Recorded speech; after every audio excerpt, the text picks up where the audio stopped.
مصب یہ ارشاد فرمائے گا کہ اپنی زندگی میں ہی اولاد کے درمیان اپنا مال تقسیم کر دینا کیسا ہے؟ دیکھیں، فرسٹ آف آل تو یہ بات ذہن میں ہونی چاہیے کہ ہر شخص اپنے مال کا خود مالک ہوتا ہے. کوئی بھی شخص اسے فورس نہیں کر سکتا، اس کے ساتھ زور زبردستی نہیں کر سکتا کہ بھائی تم اپنا مال جو ہے اپنی اولاد میں، دیگر ورثاء میں یا دیگر اور جگہوں پر خیرات کر دو، خرچ کر دو. کوئی بھی زور زبردستی نہیں کر سکتا، کیونکہ جو وراثت ہوتی ہے یہ انسان کی موت کے بعد ہوتی ہے.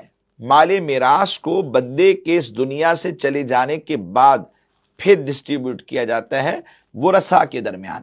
جو شرعی اعتبار سے حق رکھتے ہیں انہیں پھر دے دیا جاتا ہے، جس کا جتنا بنتا ہے اتنا اسے مل جائے گا. لیکن جب تک بندہ حیات ہے وہ کسی کو کچھ بھی نہ دے یا سب کچھ اللہ کی راہ میں خیرات کر دے، یہ اس کی اپنی مرضی پر ڈیپینڈ ہوتا ہے. سب کچھ اپنے پاس ہی جمع کر لے، چونکہ وہ مالک ہے تو ایسا بھی کر سکتا ہے. ہاں، زندگی میں جو دیا جاتا ہے اس سے عام طور پر اصطلاحی اعتبار سے ہم کہتے ہیں یہ ہبہ ہے، یعنی ایک گفٹ ہے. والد نے کیا تو والد کی طرف سے ایک تحفہ ہے جو اپنی اولاد کو یہ دے گا. اور اس میں جو شریعت مطہرہ کا رول ہے، اپنی اولاد میں سب ورثاء میں جب تقسیم کاری کی جائے تو اپنے لیے بندہ جو روکنا چاہے اپنے لیے، اپنی اہلیہ کے لیے، تاکہ محتاجی نہ ہو جائے. اس کے پاس کم سے کم اتنا مال ہونا چاہیے کہ یہ اپنی زندگی کو اچھے طریقے سے گزار لے، اپنی اہلیہ کا جو سلسلہ ہے اس کے حقوق کو پورے کرنے کے حوالے سے یہ بھی ایک آسانی کے ساتھ نظام کو لے کر کے چلتا رہے. اور جو اس کے علاوہ اللہ کی راہ میں خیرات کرنا چاہتا ہے، کسی مسجد کو، مدرسے کو،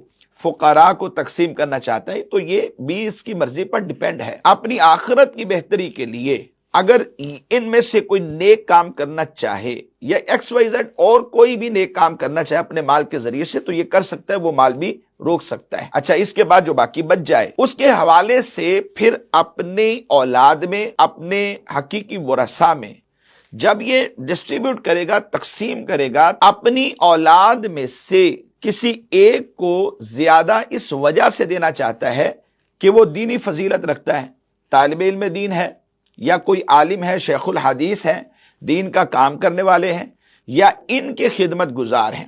ماں باپ کی خدمت وہ زیادہ کرے گا، ماں باپ اس کے پاس رہتے ہیں تو اسے زیادہ دینے میں بھی حرج نہیں. اولاد میں سے کوئی بچہ معذور ہے تو پتہ ہے یہ کما نہیں سکتا، کسب نہیں کر سکتا، اب اس کے لیے زندگی گزارنے میں دشواریاں ہوں گی، اس سے کچھ زیادہ دینا چاہے تو شریعت نے اجازت دی ہے. اگر دیگر ورثاء کو محروم کرنے کے لیے ایسا کرتا ہے تو شریعت نے اسے ناجائز کہا، گناہ کہا، اس کی شرع اجازت نہیں دیتی. جو وراثت کی تقسیم ہے، یعنی موت کے بعد جو تقسیم ہوتی ہے، وہ والی تقسیم کرنا بھی جائز ہے. یعنی بیٹی کو 2 لاکھ آیا تو بیٹے کو اس کا دگنا مل جائے، للذکر مثل حظ الانثیین کے تحت. جو وراثت کی تقسیم ہے وہ تقسیم بھی یہاں پر کی جا سکتی ہے. تو لہٰذا یہ بات ذہن میں رکھیں. اس کی تقسیم کاری کے 2 اصول تھے جو آپ کے گوش گزار کر دیے گئے، اس کے مطابق تقسیم کاری کی جا سکتی ہے.